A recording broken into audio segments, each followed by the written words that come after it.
Hai, Assalamualaikum semua. Welcome to Warna Space. Welcome. Selamat datang.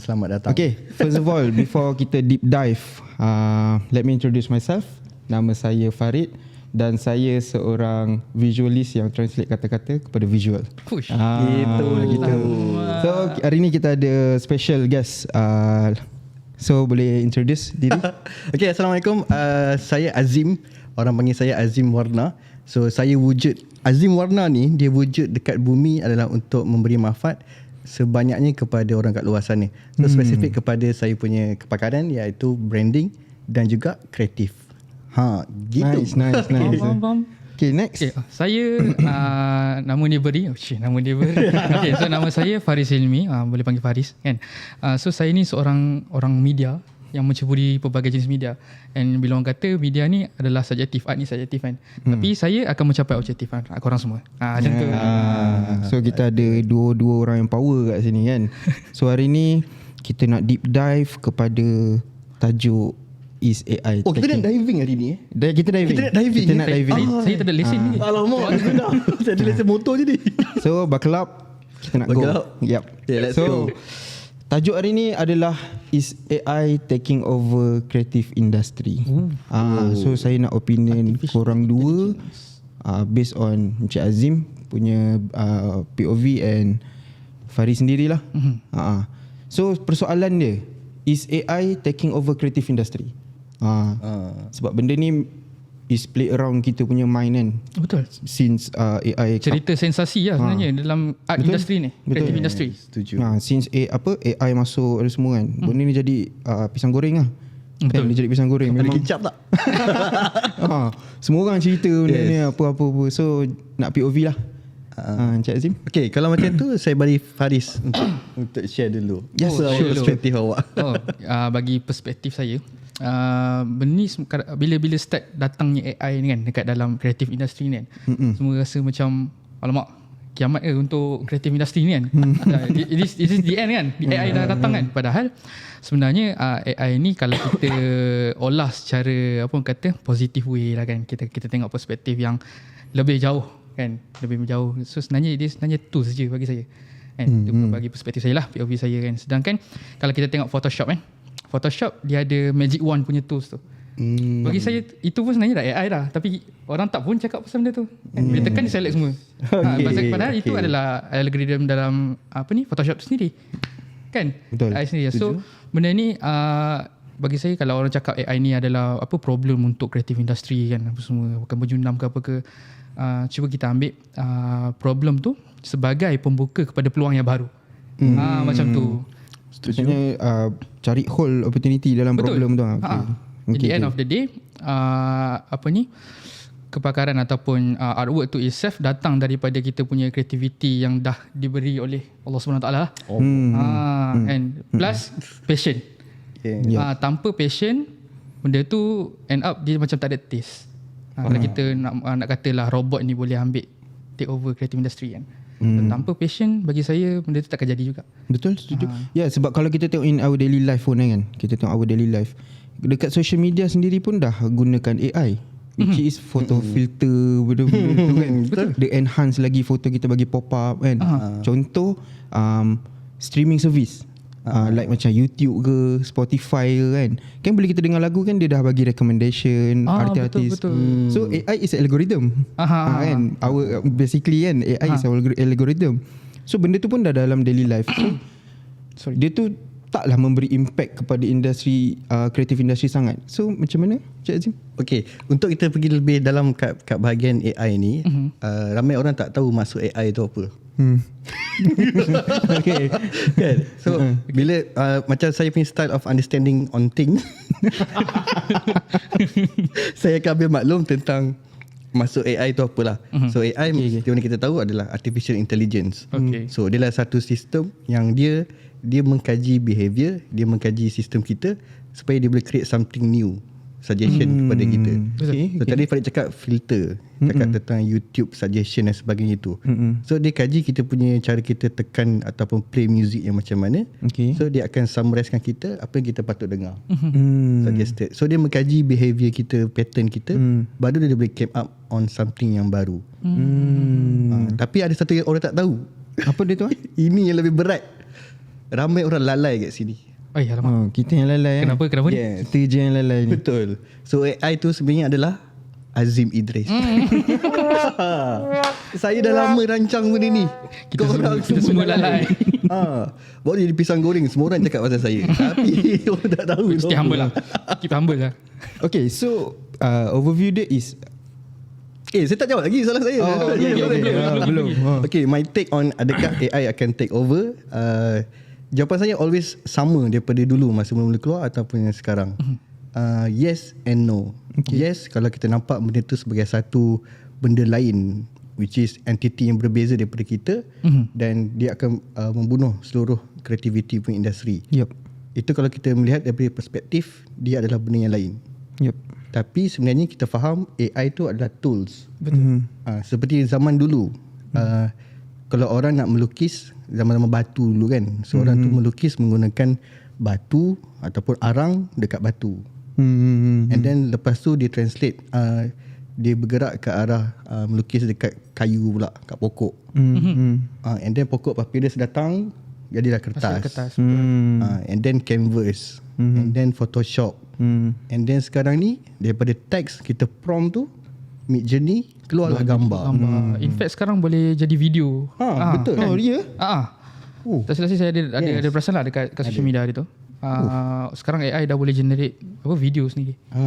Kan. Sampai tak macam tu. So benda tu adalah tools untuk kita communicate. Macam graphic designer pun, graphic design bermaksud kita nak solve problem dan communicate through medium art kita, graphics kita. So kalau kita tengok benda tu sebagai tools, benda ni tools. Siapa yang mahir guna tools lah akan ada job. Betul. Kalau siapa tak pandai guna tools, habislah. So perspektif saya, yes, kalau kita memandang benda tu sebagai entiti lain, ancaman. Second, no, kalau kita memandang tu sebagai tools, dan siapa yang pandai guna tools yang akan ada job. Okay. Tapi tools is just a tools. Contohnya, kalau kalau Farid bagi saya kereta Formula 1, the best car dalam dunia, the fastest car kan. Tools lah kenderaan tu. Kalau saya tak ada skill nak bawa kereta tu pun, ke laut juga, mungkin reverse kereta tu. Orang lain starting point jalan ke depan, saya reverse kereta tu sebab saya tak reti guna tools tu. Betul. So tools sekadar tools. So orang kreatif kita sekarang perlu mahir menggunakan tools lah. Sebab tu kita tengok walaupun dekat Canva ada banyak template-template yang power. Betul. Ada je orang yang tak pandai guna Canva, skill yang tak power, buruk juga dia punya Canva template dia tu. Betul. Canva PowerPoint dia buruk juga sebab dia tak pandai guna Tools tu sendiri kan. Sepower mana tools tu, kalau tak pandai guna tak jadi. Betul. Kalau tak pandai main dek, goyang dek. So senang cerita, in order for you to go further, study dulu. Betul. Dapatkan ilmu, and then tambah pula dengan tools yang super tools lah kan. Dengan AI ni Super tools. memang jadi high impact lah. In order for you to achieve something big. Betul. So actually dia memang boleh impact a creative industry lah. Dia takkan take over pun lah kan. Dia takkan take over. Kalau kita gunakan benda tu as a tools lah kan. Betul. So overview dia kan, is it dia boleh benefit or memberi impact kepada industry, creative industry? Okay, of course. My take on that adalah kalau kita treat dia sebagai tools, of course tools ni akan bantu kita untuk mengefisienkan proses kerja kita. Maksudnya efficient kat sini adalah kita boleh bantu untuk mempercepatkan proses timing. Let's say dulu kalau nak craft graphics, ambil masa yang lama. Nak buat photoshoot lah, contohlah Midjourney kan sekarang. Kita aware Midjourney ni adalah satu medium yang kita boleh tulis je prompt, text, terus dia generate gambar output. Itu Midjourney. So sekarang ni kalau kita tak pandai tulis pun, bayar juga kat situ. Kalau dulu nak buat photoshoot tu ambil masa, nak hire model, nak hire lighting, nak kena pasang lighting sana, lighting sini, nak letak benda-benda semua tu kan. Kadang mungkin sehari lebih nak buat shooting saja. So sekarang ni bila ada tools Midjourney, kita kurangkan masa tu mungkin dalam masa 10 minit. Dengan kita tulis teks saja. So macam mana kreatif boleh benefit daripada sini adalah dia menjimatkan masa lah. Dan menjimatkan banyak kos. Kalau kita nak set up shooting, dengan kita type dekat depan laptop je, terus dapat gambar. Setuju? So adakah boleh benefit? Yes, salah satunya jimatkan masa. Make it kerja tu lagi efficient lah kan. Betul. Shortkan masa kan. Untuk boleh buat sehari, benda tu mungkin boleh buat 4 jam. Betul. Kan? Yes. Katakanlah kalau ada brainstorming session kan. Saya rasa just type je prompt and tak kisah panjang ke pendek. And then benda tu lagi senang untuk kita buat jadi referencing. Instead of yalah sekarang pun reference punya website kan banyak Pinterest, Behance kan, Shutterstock semua. So maybe daripada prompt untuk Midjourney tu, katakanlah dalam graphic design itself, tulis prompt and then keluar yang lebih menarik maybe daripada Pinterest punya tu ke reference kan. Betul. Sebab daripada prompt kita ada kita punya apa yang kita nak tu. Saya tak ingat term dia apa panggil. Tapi apa yang kita nak kita tahu, kita tulis keluar walaupun tak sangat, but then dia bagi sedikit idea lah untuk kita go lagi. Dia boleh jadikan tools for inspiration juga. Yes, kan? betul. Sebab kadang-kadang orang-orang kreatif ni dia dah terlampau tekan perah otak kan, macam block kejap lah kan. So boleh jadi ni lah inspiration kan. punya ni lah. Betul. Setuju. Ada satu lagi saya nak share. Ada satu AI ni yang saya jumpa. Dia website. Kalau macam dulu orang nak pergi shooting filem ataupun nak buat movie lah, video kan, diorang akan buat satu macam storyline ataupun storyboard. Kalau dulu traditionally adalah diorang kena buat mock-up, pergi shooting buat mock-up scene ni macam mana, angle kamera macam dan sebagainya, and then translate kepada lukisan. Yes. Kita sketching je macam mana layout tu, composition macam mana, subjek kat sini, belakang ada pokok ke tak, composition. Dalam AI tu kita type sahaja keyword apa yang kita nak dalam scene tu, dan dia akan tarik daripada video-video yang pernah ada sebelum ni dalam dunia, dia akan boleh compilekan dalam satu paparan tu. So lepas ni kalau nak buat mood board, kalau nak buat storyboard, type the keywords tu, scene apa yang korang nak, terus keluar kat situ.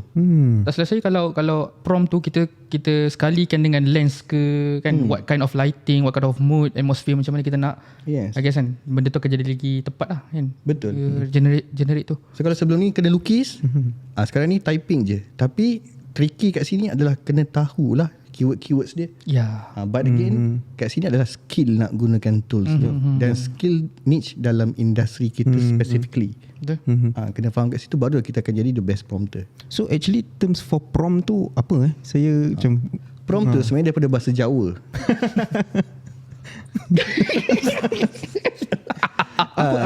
Prompt tu apa? Sebab mungkin boleh explain ke yang lagi mudah prompt macam mana nak cakap prompt dia? Okay, prompt ni adalah basically text yang kita type, combination of keywords, untuk AI ni faham tentang konteks supaya dia boleh keluarkan outcome apa yang diperlukan, yang kita nak. Daripada prompt tu sendirilah apa yang kita type. Contohnya kalau saya nak buat prompt, Azim Idris, handsome, kurus, tall, dark and handsome, dia generate lah saya macam tu. Macam tu. Tapi keyword kena penting lah. Keywords. Walaupun tall, dark and handsome, tapi saya putih. Dia tak jadi tepat kat situ. So kat sini saya nak bagi tahu, if you write a shitty prompt, you will get a shitty outcome.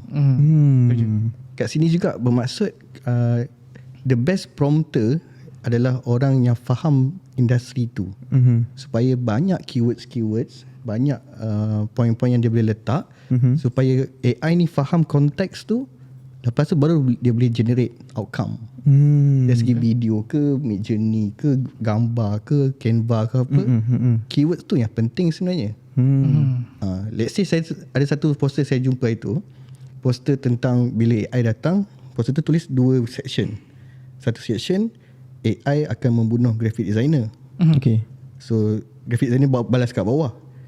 Klien pun bukan tahu apa yang dia nak pun. Betul. Kadang-kadang klien bukan faham apa yang dia nak pun. Betul.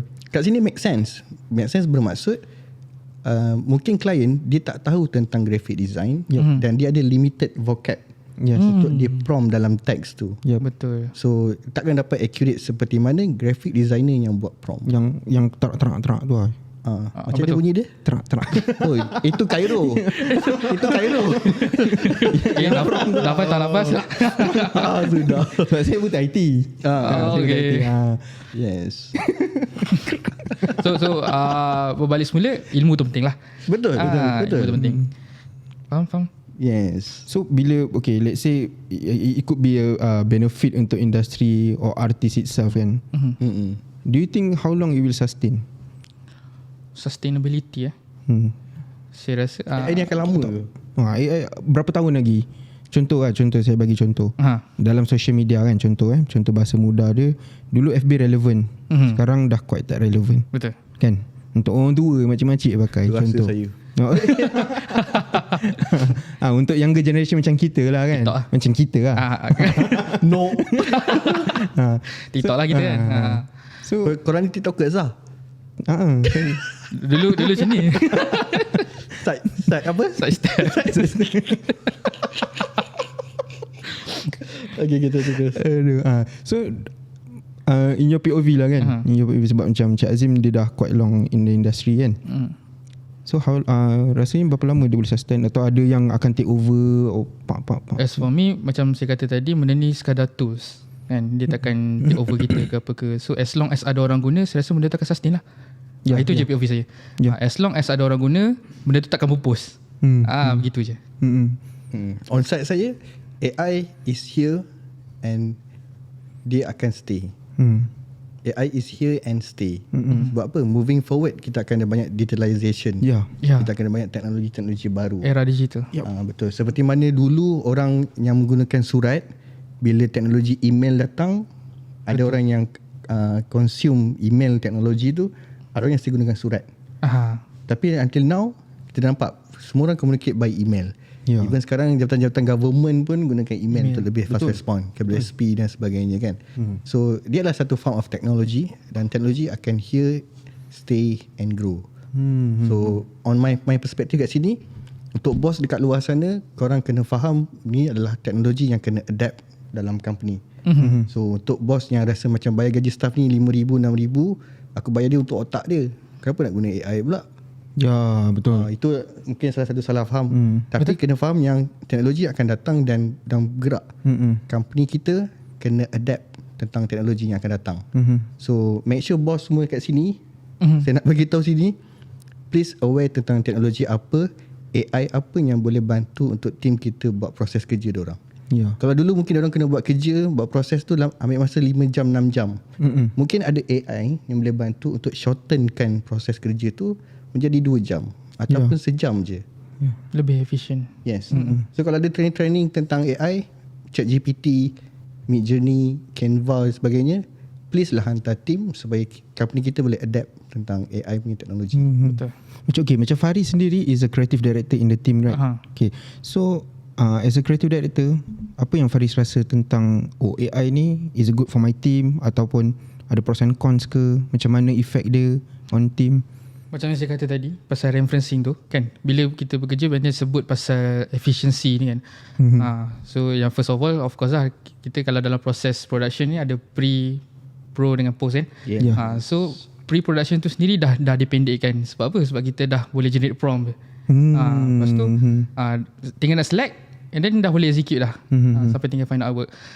So bagi saya benda ni beneficial lah for the whole organisation sebenarnya. Bukan sekadar dekat team, benefit tu juga kepada employee kita.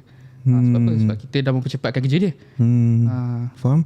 So apa yang saya faham daripada POV Encik Azim dan Faris sendiri is saya sebagai graphic designer itself, saya faham yang actually saya graphic designer. AI je my assistant lah. Basically dia macam designer assistant lah kononnya. Macam creative partner gitu lah. So kalau saya dah blog, macam AI tolong jap. Betul. Understood. Sampai ingat dalam kelas ChatGPT saya, dalam nak menggunakan ChatGPT tu, satu skill yang kita kena faham yang ChatGPT ni dia macam virtual assistant. Kita boleh guna dalam brainstorm, kita boleh guna dalam meeting, nak buat copywriting, nak buat macam-macam lagi lah ChatGPT boleh. Tapi jadikan yang AI ChatGPT tu sebagai kita punya pembantu. So of course dia ada template macam mana nak buat penulisan tu. Tapi please make sure yang dia sebagai pembantu kita, seolah-olah dia sentiasa ada kita. Betul. Kita lonely malam-malam pun ChatGPT je. ChatGPT je. Itu malam lah kalau kerja, Seolah kita ada second assistant yang boleh tolong kita dan dia pandai. Kita macam-macam. As long as kita bagi info yang cukup untuk dia consume. Ada satu case study saya. Tim saya hari tu diorang meeting. Pagi tu saya masuk lambat sikit, saya bagi WhatsApp. Saya suruh discuss on satu topik ni.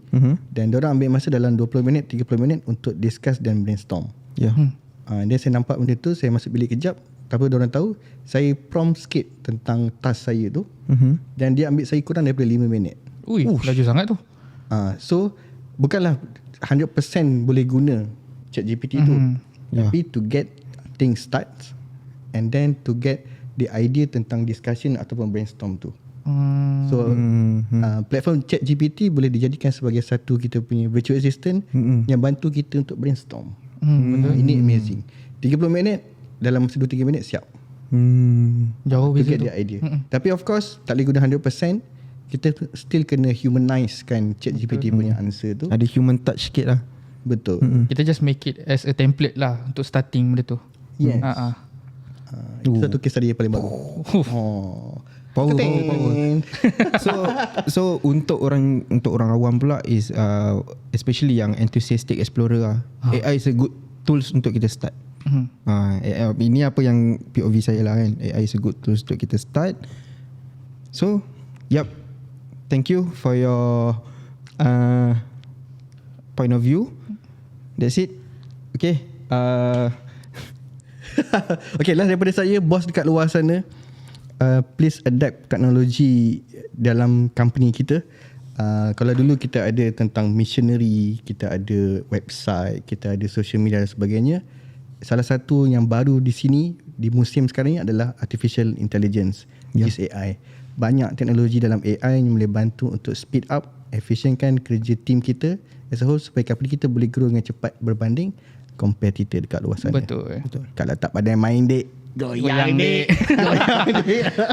Cuma saya nak bagi satu petikan lah daripada aku kan, which is saya ada is a friend of mine, dia selalu akan share surah-surah yang mana dia rasa related dalam mesyuarat lah selalunya. Good.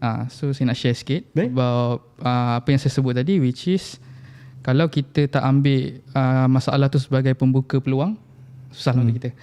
So daripada surah Al-Baqarah ayat 216, maksud dia, diwajibkan atas kamu berperang padahal berperang itu adalah sesuatu yang kamu benci. Boleh jadi kamu membenci sesuatu padahal ia amat baik bagimu. Dan boleh jadi pula kamu menyukai sesuatu padahal ia amat buruk bagimu. Allah mengetahui sedang kamu tidak mengetahui. So kat sini apa yang saya boleh kata is, kadang-kadang benda tu kita rasa tak elok untuk kita. Tapi sebenarnya Allah dah susun cantik lah benda tu, elok untuk kita, tapi kita tak ambil. Which is peluang tu lah. Masalah tu sebenarnya adalah peluang, pembuka kepada peluang baru. Itu conclusion dia. Faham. So kat sini saya dapat concludekan anything yang akan datang, anything yang berlaku, situasi, teknologi ke apa yang penting sini adalah ilmu. Betul. Kan? Ilmu untuk kita faham hikmah benda tu berlaku, hikmah benda tu datang, kita akan menjadi seorang yang wise. Betul. Kan? So anything yang berlaku akan datang, lengkapkan diri dengan ilmu. Yes, so thank you. Alright. Thank you sudi ke Warna Space. Sesi tak berapa pun kan. Tapi it's a good talk, it's a good point. Ada outcome yang best. So I'll take it. Lepas tu saya simpan dulu, saya pakai AI tu. Mantap. Okay, thank you. Okay, thank you. Thank you Faris. Alright, thank you Farid. Thank you. Ciao.